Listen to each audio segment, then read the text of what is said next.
Matthew chapter 27. Jesus handed over to Pontius Pilate. When morning came, all the chief priests and elders of the people plotted against Jesus to put him to death. And when they had bound him, they led him away and delivered him to Pontius Pilate the governor.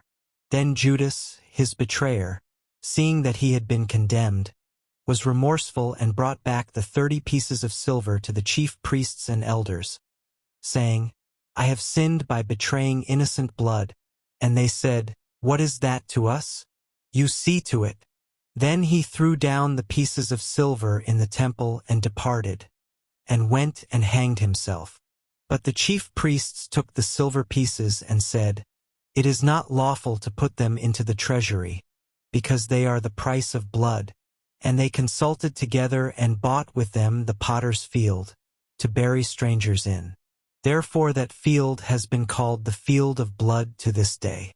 Then was fulfilled what was spoken by Jeremiah the prophet, saying, "And they took the 30 pieces of silver, the value of him who was priced, whom they of the children of Israel priced, and gave them for the potter's field, as the Lord directed me." Now Jesus stood before the governor. And the governor asked him, saying, "Are you the king of the Jews?"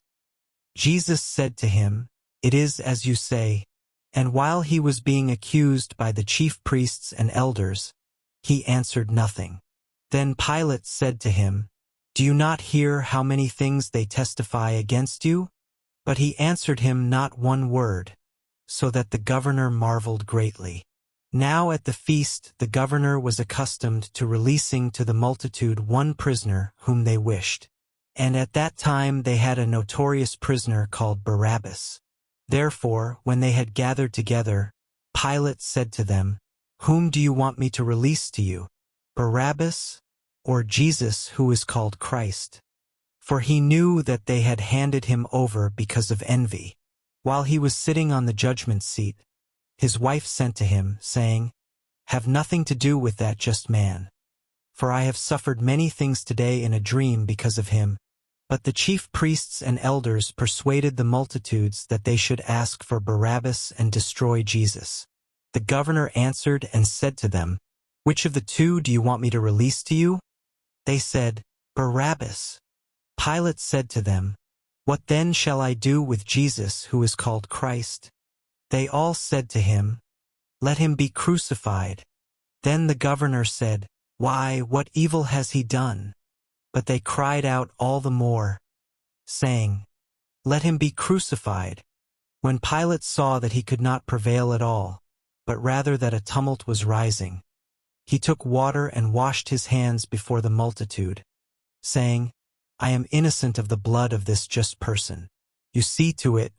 And all the people answered and said, "His blood be on us and on our children."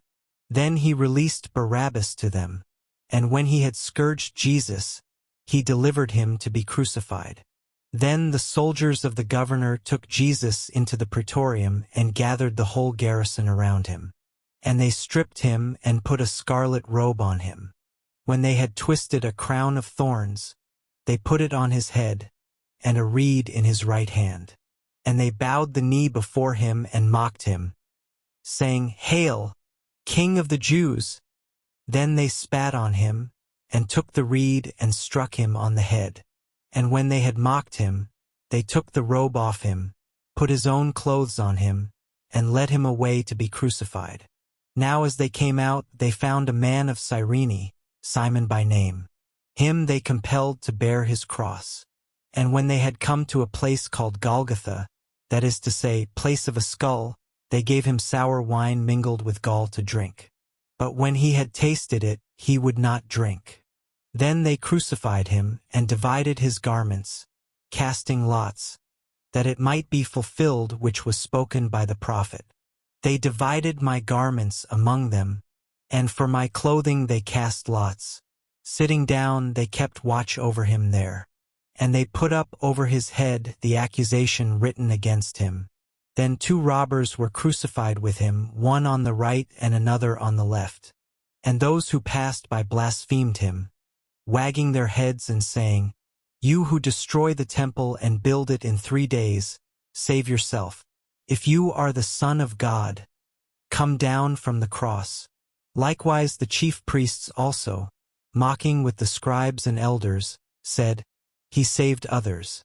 Himself he cannot save. If he is the King of Israel, let him now come down from the cross, and we will believe him. He trusted in God. Let him deliver him now if he will have him. For he said, 'I am the Son of God.'" Even the robbers who were crucified with him reviled him with the same thing. Now from the 6th hour until the 9th hour there was darkness over all the land.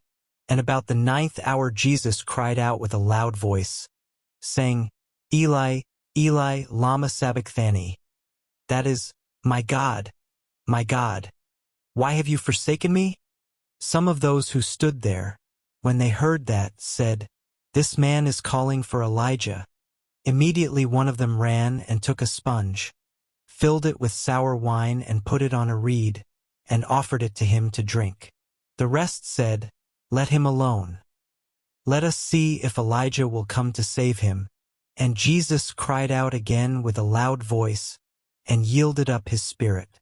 Then, behold, the veil of the temple was torn in two from top to bottom, and the earth quaked, and the rocks were split, and the graves were opened. And many bodies of the saints who had fallen asleep were raised.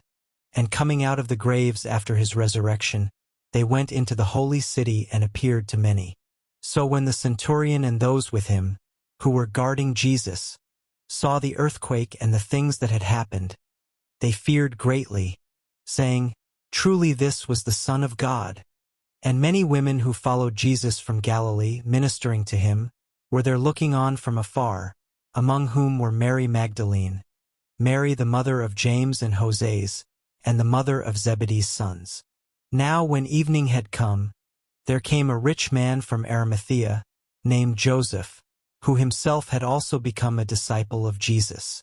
This man went to Pilate and asked for the body of Jesus. Then Pilate commanded the body to be given to him.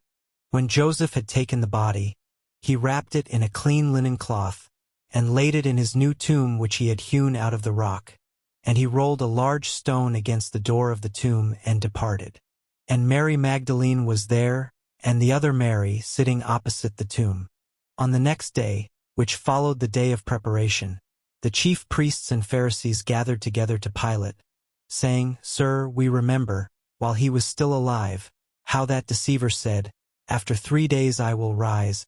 Therefore command that the tomb be made secure until the 3rd day, lest his disciples come by night and steal him away, and say to the people, 'He has risen from the dead.'